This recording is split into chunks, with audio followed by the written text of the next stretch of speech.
प्यारे साथियों, आज की इस वीडियो में हम लोग क्लास 10th के लिए सामाजिक विज्ञान का काफ़ी इम्पोर्टेंट प्रश्न करने वाले हैं, जो कि आपके सामने दिख रहा है। तो हम लोग क्वेश्चन आंसर करेंगे। उससे पहले आपको एक बात बता दें, इस वीडियो में हम लोग 40 इंपॉर्टेंट क्वेश्चन को करेंगे। अगर आप लोग उसमें से कम अगर देखा जाए तो 15 क्वेश्चन भी सही कर लेते हैं तो आपका तैयारी बेटर होगा। तो कमेंट बॉक्स में आप लोग इसका आंसर बताते चलेंगे। तो चलिए, पहली प्रश्न आपके सामने पूछा गया कि स्वतंत्रता प्राप्ति के बाद भारत का मुख्य जो आर्थिक उद्देश्य है वो क्या क्या था। यानी कि जब स्वतंत्रता हमारा देश भारत जो है वो 1947 को आज़ाद हो गया, तो उसके बाद से हमारे देश में क्या उद्देश्य था, आर्थिक उद्देश्य क्या था। ठीक है, तो देखिए ऑप्शन ए में दिया गया है तीव्र आर्थिक विकास, बी में है उत्पादक रोजगार सृजन, सी में दिया गया है निर्धनता निवारण। तो देखो आप लोग अगर देखो तो विकास भी मांगता है भारत, ठीक है, रोजगार का भी अभी अभाव है भारत में, और निर्धनता को प्राप्ति के लिए यानी जो गरीब लोग हैं उनके लिए जो है रोजगार चाहिए। तो अगर देखा जाए तो उपयुक्त तो सभी होगा, ठीक है ना। तो ऑप्शन नंबर डी आप लोग याद रखेगा, काफ़ी इंपॉर्टेंट क्वेश्चन ये आपके एग्जाम की दृष्टि से होगा। देखिए अगली क्वेश्चन जो आपके सामने है, 2 नंबर क्वेश्चन क्या पूछा गया, प्रिंटिंग प्रेस सबसे पहले जो है भारत में पुर्तगाली धर्म प्रचारकों के द्वारा कब लाया गया।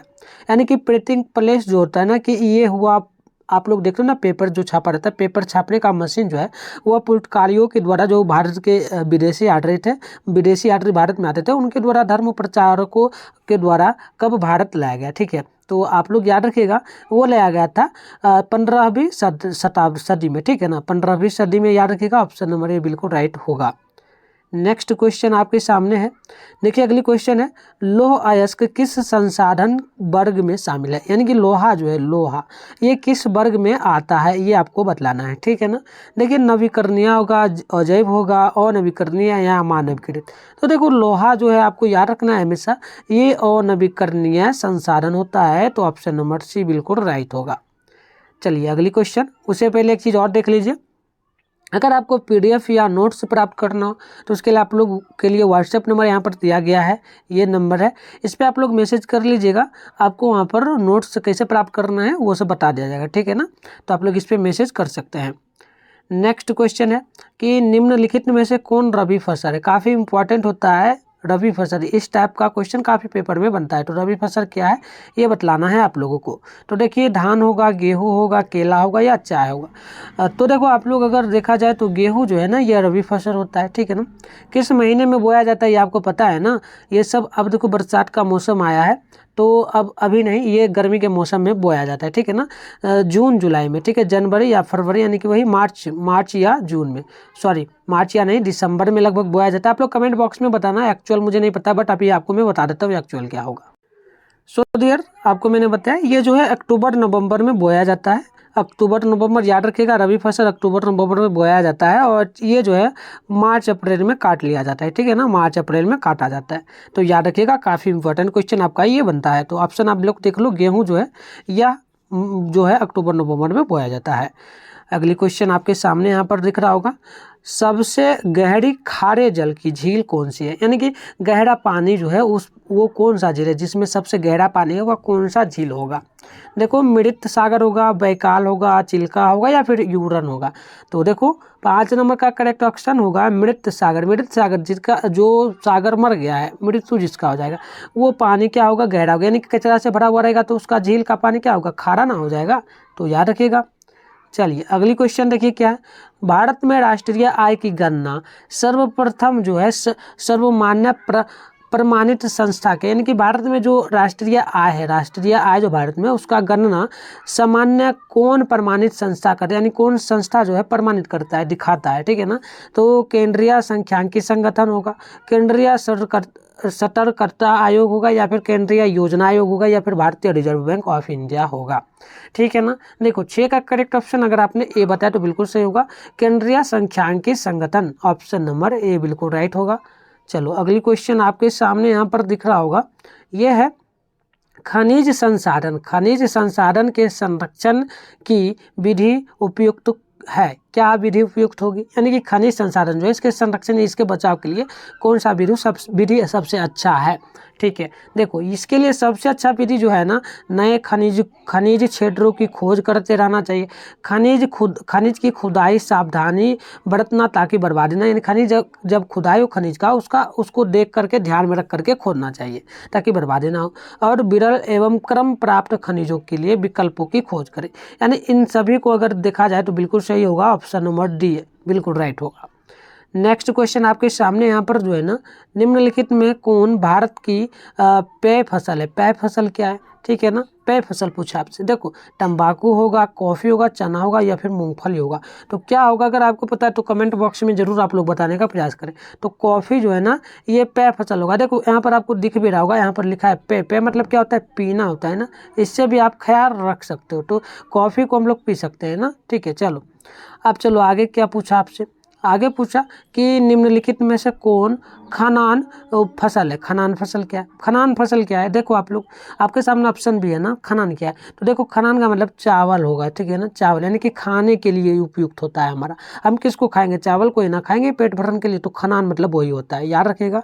चलिए अगली क्वेश्चन आपके सामने है 10 नंबर, क्या पूछा, व्यावसायिक बैंकों द्वारा, जो व्यावसायिक बैंक है इनके द्वारा जो है ऋण जो देना होता है वो क्या कहलाता है, ठीक है ना। व्यावसायिक बैंकों द्वारा दिए जाने वाले ऋण को हम लोग क्या कहते हैं, तो क्या कहेंगे, शाख मुद्रा, बैंक ड्रॉप या फिर शाख मुद्रा या बैंक ड्रॉप या फिर इनमें से कोई नहीं, क्या कह सकते हैं।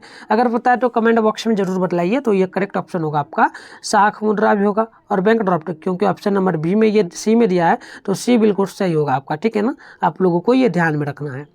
अब अगली क्वेश्चन आपके सामने दिख रहा होगा, भारत की वित्तीय राजधानी किस शहर को कहा जाता है। मोस्ट इंपॉर्टेंट क्वेश्चन है वित्तीय राजधानी, ये क्वेश्चन काफ़ी बार पूछा जाता है, ठीक है ना।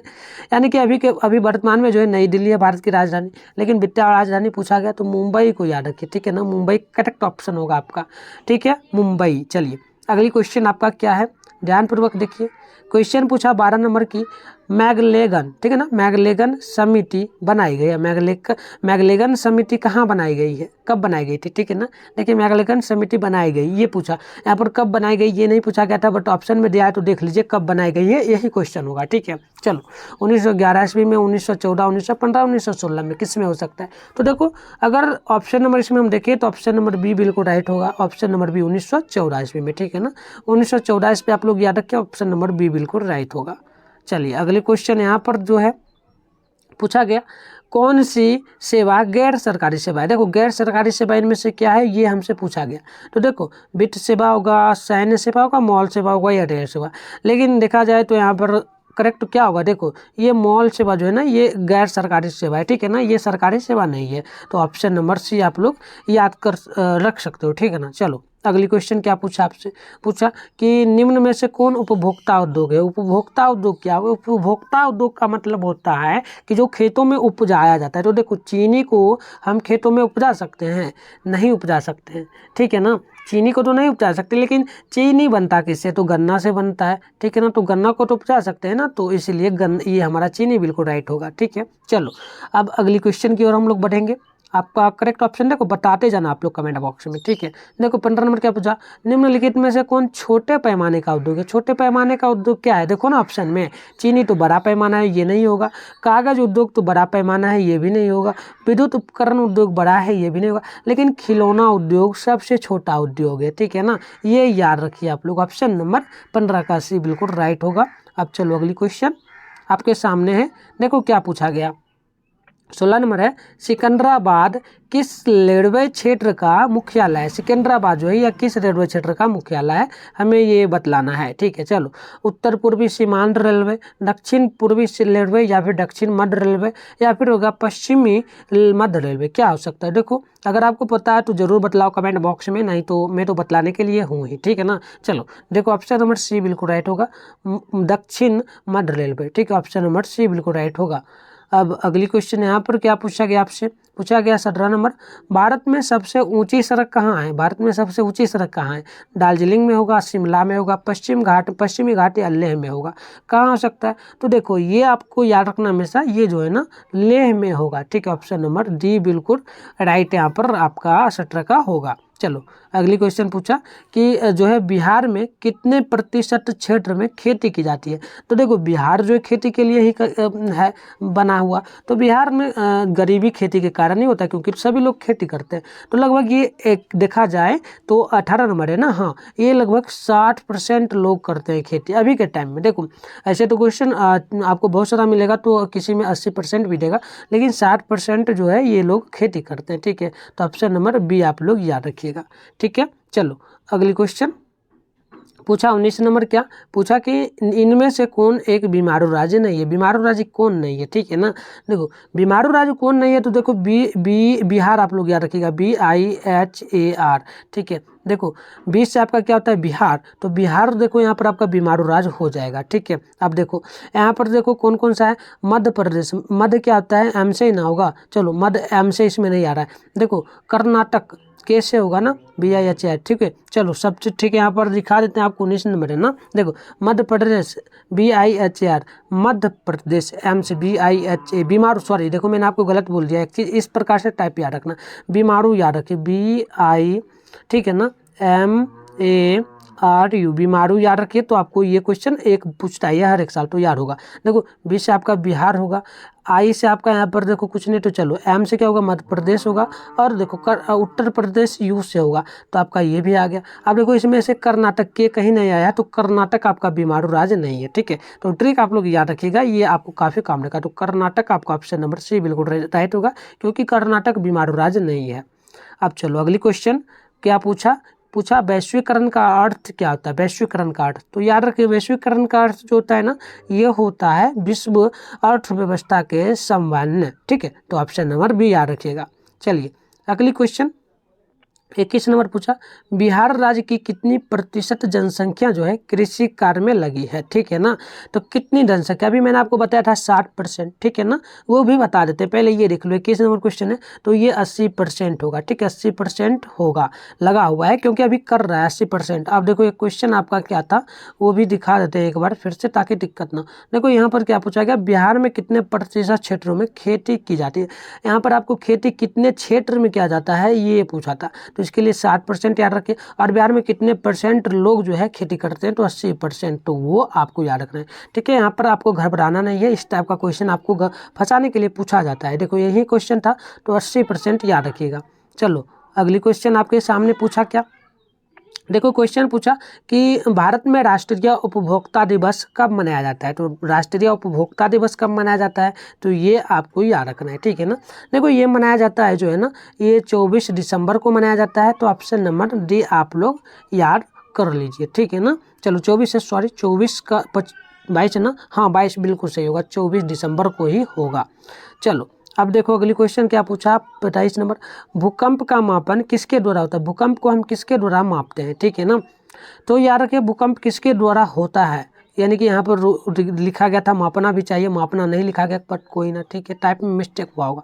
तो चलो देखो यहाँ पर क्या होगा, क्या हो सकता है सीस्मोग्राफ। ठीक है ना, सीस्मोग्राफ या फिर फोकस या फिर रिएक्टर स्केल या फिर सुनामी। तो देखो आपको याद रखना है रिएक्टर स्केल से जो है ना भूकंप, रिएक्टर स्केल नहीं होगा, ये होगा सीस्मोग्राफ। सीस्मोग्राफ के द्वारा जो है भूकंप की मापन होती है, ऑप्शन नंबर ए याद रखिए। 23 है ना, चलो अब देखो क्या पूछा आपसे 24 पूछा कि भूकंप से बचाव का एक मुख्य तरीका क्या है, बतलाइए भूकंप से हमें किस तरह से बचना चाहिए। तो देखो वर्षा जल का संग्रह में तो हम जा ही नहीं सकते, नदी के आसपास तो नहीं रह सकते क्योंकि भूकंप आया है। तो अब देखो बाढ़ की स्थिति उत्पन्न करना, देखो इनमें से कोई नहीं, तो क्या हो सकता है। देखो बाढ़ से मुख्य बचाव एक तरीका क्या है बाढ़ से बचने का, तो देखो ये आपसे वर्षा जल का संग्रहण करना चाहिए हमें। ठीक है, जब बाढ़ आए तो हमें नदी के पास चले जाना चाहिए। ठीक है, क्योंकि नदी में अगर हम रहेंगे नदी के पास में तो वहाँ कोई बिल्डिंग नहीं रहेगा, तो इस प्रकार से हम बच सकते हैं, यानी हमें सुरक्षित स्थान पे जाना चाहिए। ठीक है, ठीक है,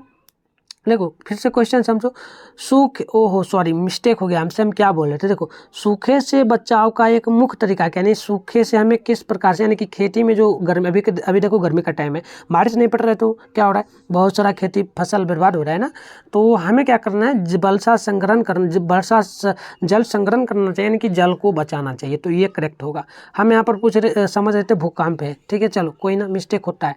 चलो अगली क्वेश्चन देखो क्या पूछा आपसे, पूछा कि जल किस प्रकार का संसाधन है? जल किस प्रकार का संसाधन है? तो याद रखिए जल आपका जो है ना ये होगा चक्रीय संसाधन। ठीक है, चक्रीय। चक्रीय क्यों कहा गया? क्योंकि देखो बादल ऊपर से बादल से जो वर्षा पड़ता है ना वो सभी नीचे आता है, फिर क्या होता है धरती में जाता है, तो धरती वर्षा को संग्रह कर लेता है एक नदी में, और फिर क्या होता है नदी में जो है इंद्रधनुष बादल के द्वारा गिराया जाता है, और ये सभी पानी को सोख करके पुनः बादल में आकर क्या करता है सीमित कर लेता है, समाहित कर लेता है। तो ये होता है चक्रीय, इसीलिए कहा गया है चक्रीय।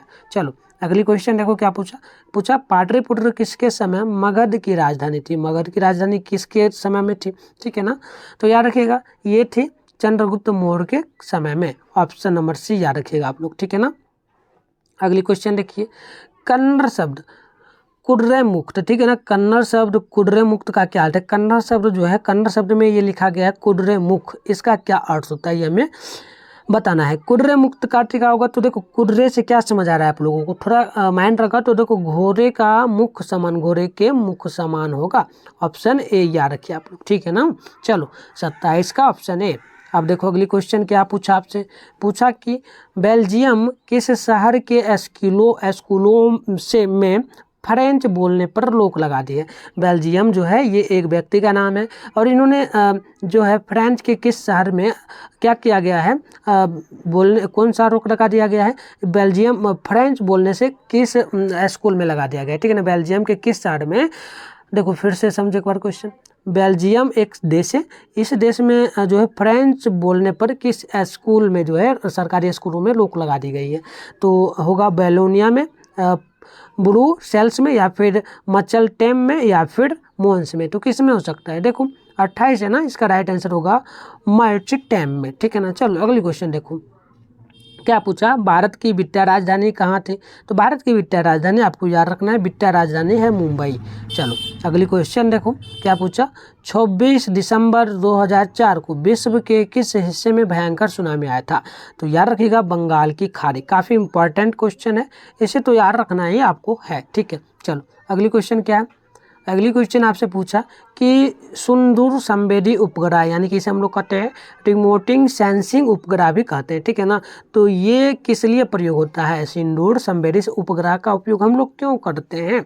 ठीक है, चलो करते हैं किस लिए? क्योंकि मौसम विज्ञान के लिए, मौसम कैसा है उसके लिए हम लोग करते हैं। तो ऑप्शन नंबर बी आप लोग याद रखिएगा।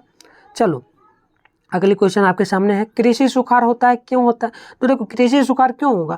जल के अभाव के में होता है, जल के अभाव में होता है। तो ऑप्शन नंबर ए बिल्कुल राइट होगा। 32 का ऑप्शन जल के अभाव में होता है, मिट्टी की नमी के अभाव में। हाँ, सुखाड़ हो रहा है ना, तो सुखाड़ में मिट्टी में जब जल नहीं रहेगा नमी, तो वो क्या होता है सुखाड़ बन जाता है। तो हमें याद रखना है कृषि में सुखाड़ पूछा गया है, जल में नहीं पूछा। तो हमें कृषि के लिए याद रखना है कि मिट्टी के नमी में अभाव होता है। तो ऑप्शन नंबर बी बिल्कुल ये भी राइट होगा। अब चलो अगली क्वेश्चन देखो क्या पूछा, पशुपालन एवं मत्स्यलय पालन किस क्षेत्र के अंग है? तो ये प्राथमिक क्षेत्र का अंग आता है। ठीक है, कृषि में ये आता है। तो ऑप्शन नंबर ए आप लोग याद रखिएगा। चलो 33 हो गया। अब आपका जो है यहाँ पर 34 होगा। चलो 34 क्या, विनियम किस प्रारंभिक व्यवस्था में व्यापार किस प्रकार आधारित है? यानी कि विनियम की प्रारंभिक व्यवस्था में जो है व्यापार किस प्रकार आधारित होता है, हमें ये पूछा। तो याद रखिए ये वस्तु विनिमय का होता है। ऑप्शन नंबर ए बिल्कुल राइट होगा। अब देखो आगे पूछा, क्षेत्रवाद की भावना का एक कुपरिणाम क्या है? तो क्षेत्रवाद की भावना क्या है? तो याद रखिए अलगाववाद होगा। ऑप्शन नंबर डी बिल्कुल राइट होगा। ठीक है ना, चलो 36 हो गया, 35 हो गया ना। अब चलो अगली है 36 नंबर। पूछा गया भारत ने गणतांत्रिक संविधान कब अंगीकरण किया? अंगीकरण कब किया? ठीक है ना, तो देखो 36 पूछा, तो 36 का याद रखो, ये 26 जनवरी 1950 को। अंगीकरण का मतलब क्या होता है ये भी जान लीजिए। अंगीकरण का मतलब होगा कि संविधान लागू करना। ठीक है, तो ये आप याद रखिए। ऑप्शन नंबर सी आपका करेक्ट होगा। अब देखो अगली क्वेश्चन आपसे पूछा 37 नंबर, आलू अकाल किस देश में हुआ था? देखो काफ़ी इंटरेस्टिंग है ना, आलू के लिए भी होता है। किसी किसी देश में हुआ था कि आलू के कारण लोग वहाँ पर मरने लगे थे। तो आलू अकाल किस देश में हुआ था? तो देखो आलू की कमी किस देश में हुआ था? तो याद रखिएगा ये हुआ था आयरलैंड में। आयरलैंड में हुआ था। तो ऑप्शन नंबर बी बिल्कुल राइट होगा। चलो अगली क्वेश्चन यहाँ से आप लोग देखना, कॉर्न लॉ। ठीक है ना, कॉर्न लॉ, ये जो है कॉर्न लॉ ये किस देश में पारित किया गया है? ठीक है ना, तो याद रखिए कौन लॉ जो है ये क्या गया है ब्रिटेन में पारित। तो ऑप्शन नंबर डी बिल्कुल राइट होगा। चलो अगली क्वेश्चन आपके सामने यहाँ पर है, भारतीयों द्वारा प्रकाशित प्रथम समाचार पत्र था। भारतीयों के द्वारा सबसे पहले प्रथम समाचार पत्र पारित किया गया था किस पत्रिका में, किस प्रकार के समाचार में, ठीक है ना, टेलीविजन। देखो ये क्या गया था, बंगाल गजट में, बंगाल गजट में। ऑप्शन नंबर ए याद रखिएगा। अब चलो अगली क्वेश्चन, लास्ट क्वेश्चन होगा। देखो क्या पूछा, क्षेत्रवाद की भावना का दुष्परिणाम होता है। क्षेत्रवाद की भावना का दुष्परिणाम क्या होगा? तो देखो ये आपका होता है अलगाववाद, ठीक है ना, अलगाववाद यानी कि जो लोग आतंकी हमला करते हैं क्षेत्र भारत में इला करके हिंदू मुस्लिम करते हैं, तो ये सब अलगाववाद कहलाता है, ठीक है। तो ऑप्शन नंबर सी आप लोग याद रखना, ठीक है। चलो तो आज हमने क्या किया, 40 क्वेश्चन को क्या आप लोग जरूर मुझे कमेंट बॉक्स में बताना कि आपने 15 क्वेश्चन सही किया या नहीं। अगर 15 आपने किया होगा तो बिल्कुल तैयारी आपका बेस्ट होगा, क्योंकि अभी अगर आप 15 ऑब्जेक्टिव सही कर रहे हो तो आगे चल के आराम से आप जो है 40 ऑब्जेक्टिव सही कर पाओगे, क्योंकि आपको एसएसटी में जो 40 ही पूछा जाएगा। सो वीडियो आपको अच्छा लगा तो लाइक करना, अपने दोस्तों में भी शेयर करना, और नेक्स्ट वीडियो के लिए आप लोग नीचे कमेंट बॉक्स में ज़रूर बताना कि हाँ नेक्स्ट क्लास कराइए, ठीक है। चलिए धन्यवाद।